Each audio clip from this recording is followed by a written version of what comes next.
ಈ ಸರಣಿ ದುರಂತಗಳು ನಡೆದು ಹೋದ್ರೂ ಕೂಡ ಜಿಬಿಎ ಅಧಿಕಾರಿಗಳು ಮಾತ್ರ ಕ್ಯಾರೆ ಅಂತಿಲ್ಲ. ಎಚ್ಚೆತ್ಕೊಂಡಿರುವಂತ ಯಾವುದೇ ಸೂಚನೆಗಳು ಕಾಣಿಸ್ತಾ ಇಲ್ಲ.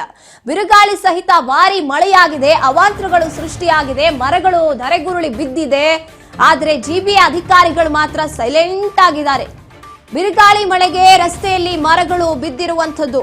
ನೆನೆ ಸಂಜೆ ಮರ ಬೀಳುತ್ತೆ, ಸ್ಥಳಕ್ಕೆ ಸಿಬ್ಬಂದಿಗಳು ಬರೋದೇ ಇಲ್ಲ. ಹಲವಾರು ಕಡೆ ಮರಗಳು ಬಿದ್ದಿರುವಂತಹ ಪರಿಣಾಮ ಸಂಚಾರಕ್ಕೆ ಅಡ್ಡಿಯಾಗಿದೆ. ರಸ್ತೆಗೆ ಮರಗಳು ಬಿದ್ದಿರುವಂತಹ ಸಂದರ್ಭದಲ್ಲಿ ಸಂಚಾರ ಸಂಪೂರ್ಣ ಬಂದ್ ಆಗಿರುವಂತದ್ದು. ಬೆಂಗಳೂರಿನಲ್ಲಿ ನಿನ್ನೆ ಸುರಿದಂತಹ ಭಾರಿ ಮಳೆಗೆ ಅವಾಂತರಗಳು ಸೃಷ್ಟಿಯಾಗಿದೆ. ಕೆಆರ್ ಸರ್ಕಲ್ ಬಳಿ ರಸ್ತೆ ಮೇಲೆ ಬೃಹತ್ ಮರ ಒಂದು ಬೀಳುತ್ತೆ. ಆಗ ಅಲ್ಲಿ ವಾಹನ ಸಂಚಾರಕ್ಕೆ ಸಮಸ್ಯೆ ಆಗುತ್ತೆ. ಇಷ್ಟೆಲ್ಲ ಆಗಿದೆ.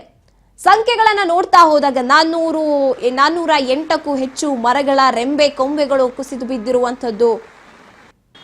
120ಕ್ಕೂ ಹೆಚ್ಚು ಸಂಖ್ಯೆಯ ಮರಗಳು ಕುಸಿದು ಬಿದ್ದಿರುವಂತದ್ದು. ಅಷ್ಟೆಲ್ಲ ಆದ್ರೂ ಕೂಡ ಒಂದು ಕಡೆನೂ ಕೂಡ ಇಂಥ ಕಡೆ ಹೋಗಿ ಜಿಬಿಎ ಸಿಬ್ಬಂದಿ ಹೋಗಿ ಮರ ಬಿದ್ದಿರುವಂತಹ ಸಂದರ್ಭದಲ್ಲಿ ವಾಹನ ಸಂಚಾರಕ್ಕೆ ಅಸ್ತವ್ಯಸ್ತತೆ ಉಂಟಾಗುತ್ತೆ. ಮರವನ್ನ ಒಂದ್ ಕಡೆ ಸೈಡಲ್ಲಿ ಇಡೋದಾಗ್ಲಿ ಅಥವಾ ಏನಾಗ್ತಿದೆ ಅಂತ ಬಂದು ನೋಡೋದಾಗ್ಲಿ ಉದಾಹರಣೆನೇ ಸಿಕ್ಕಿಲ್ಲ. ಯಾವ ಕಡೆನೂ ಒಂದು ಕಡೆನೂ ಒಬ್ಬ ಸಿಬ್ಬಂದಿ ಹೋಗಿರುವಂತ ಯಾವುದೇ ರೀತಿಯಾದಂತ ಉದಾಹರಣೆ ಸಿಗ್ತಾ ಇಲ್ಲ.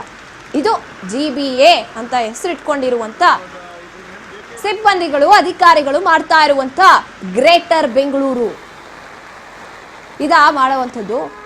ಅದೇ ಎಲೆಕ್ಷನ್ ಬರಲಿ ಆಗ ಬರ್ತಾರೆ, ಜಿಬಿಎ ಎಲೆಕ್ಷನ್ ಬರ್ತಾ ಇದೆ, ನಮಗೆ ಓಟ್ ಹಾಕಿ ಜಿಬಿಎಗೆ ಅಂತ. ಆದ್ರೆ ಇಂತಹ ಸಂದರ್ಭಗಳಲ್ಲಿ ಮಾತ್ರ ಜಿಬಿಎನೂ ಇಲ್ಲ, ಯಾರೂ ಇಲ್ಲ, ಅಧಿಕಾರನೂ ಇಲ್ಲ, ಸಿಬ್ಬಂದಿನೂ ಇಲ್ಲ.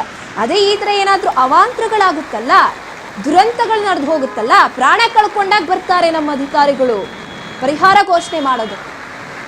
ಎಸ್, ಇದು ನಡೀತಾ ಇರುವಂಥದ್ದು ನಮ್ಮ ಗ್ರೇಟರ್ ಬೆಂಗಳೂರಿನಲ್ಲಿ. ಎಷ್ಟೋ ಕಡೆ ಮರಗಳು ಕೆಳಗೆ ಉರುಳಿ ಬಿದ್ದು ಎಷ್ಟೋ ವಾಹನಗಳು, ಹೊಸ ಹೊಸ ವಾಹನಗಳು, ದೊಡ್ಡ ದೊಡ್ಡ ಕಾರ್ಗಳು ಜಖಮಾಗಿದೆ, ಎಲ್ಲ ಮುರಿದು ಬಿದ್ದಿದೆ ಗಾಡಿಗಳು.